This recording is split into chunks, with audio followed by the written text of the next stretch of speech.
This past week at the Electronic Intifada, we were honored to publish a series of short pieces written by our beloved friend and longtime contributor, Dr. Refaat Alareer. Refaat was a poet, a professor, a writer, and mentor to countless students in Gaza, and indeed to people all over the world. He was murdered in an Israeli airstrike in Gaza on December 6th of last year.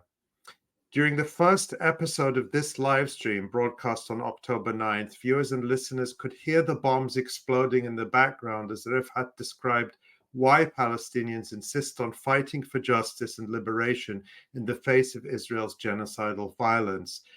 Refaat's last live stream appearance was on December 1st, 2023, just a few days before his murder. And sadly, it only lasted for a few minutes because his electricity was shut off and we lost the connection.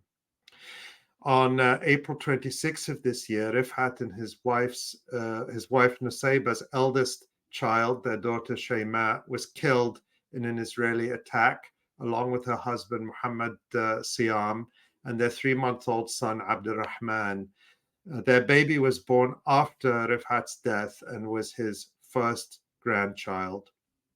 We thought it would be important to share some of these previously unpublished pieces that Refaat wrote in October during the first month of the genocide. These pieces will also appear in If I Must Die, Poetry and Prose, an anthology of Refaat's work compiled with an introduction by Yusuf al-Jamal, who was, of course, Refaat's close friend, student, and collaborator, and published by OR Books. It's forthcoming from OR Books. All the royalties from the book will go to Refaat's family, and I'm happy to say that thanks to the support of so many of you, the Electronic Intifada was able to provide an honorarium for the publication of these pieces, which will go to Refaat's family as soon as that is possible. We loved Refaat very much. We miss him, and we carry his voice and work inside us. Refaat wrote this first piece on October 19th, 2023, and I'm going to read an excerpt. In Gaza, we have grown accustomed to war. Horrific experiences of death and destruction have permanently impacted Palestinians' culture, language, and collective memory. Is it war again? Asks my little Amal, aged 7. Memories of the previous Israeli assault still fresh in her mind. The wording of the question shows the maturity she has been forced to develop. Last year, Amal asked her mum if it was another war. Yes, it is war again in Gaza. In Gaza, we have grown accustomed to war. War has become a recurrent reality, a nightmare that won't go away, a brutal normality. War has become like a grumpy old relative, one that we can't stand but can't rid ourselves of either.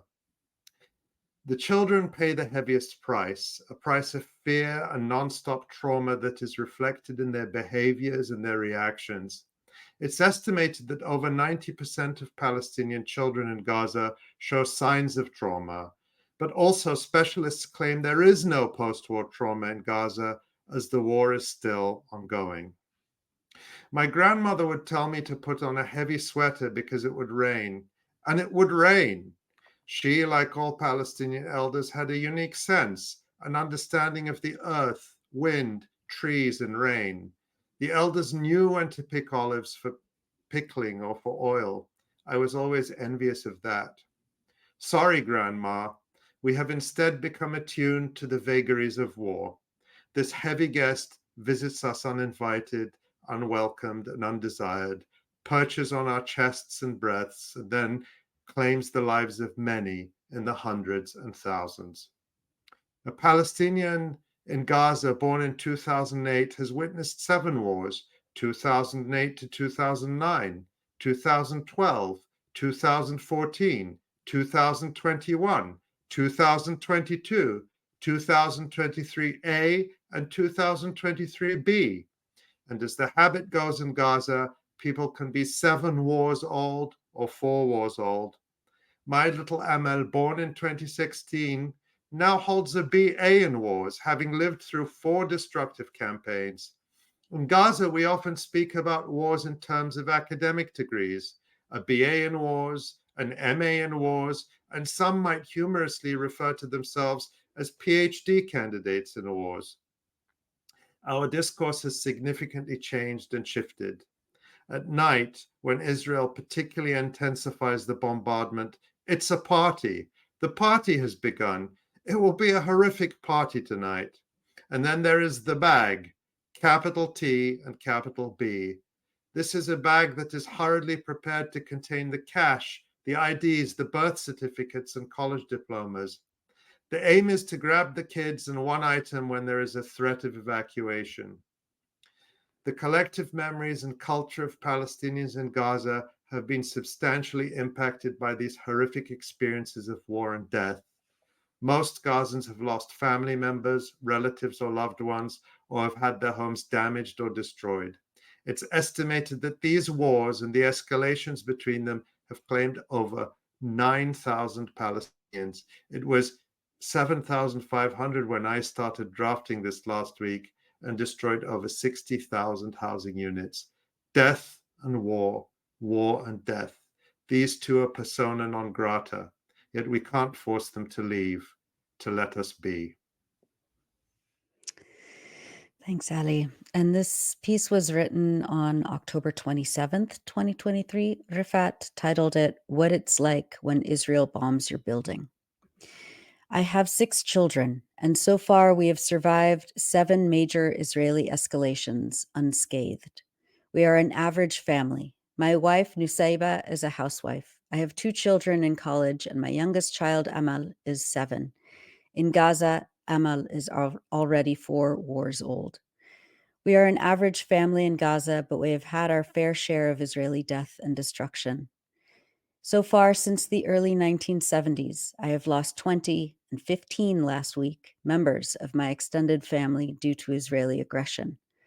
In 2014, Israel destroyed our family home of 7 flats, killing my brother Mohammed.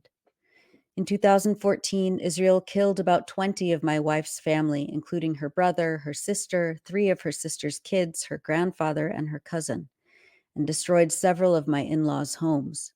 Combined, my wife and I have lost over 50 members to Israeli war and terror. 2023 war on Gaza.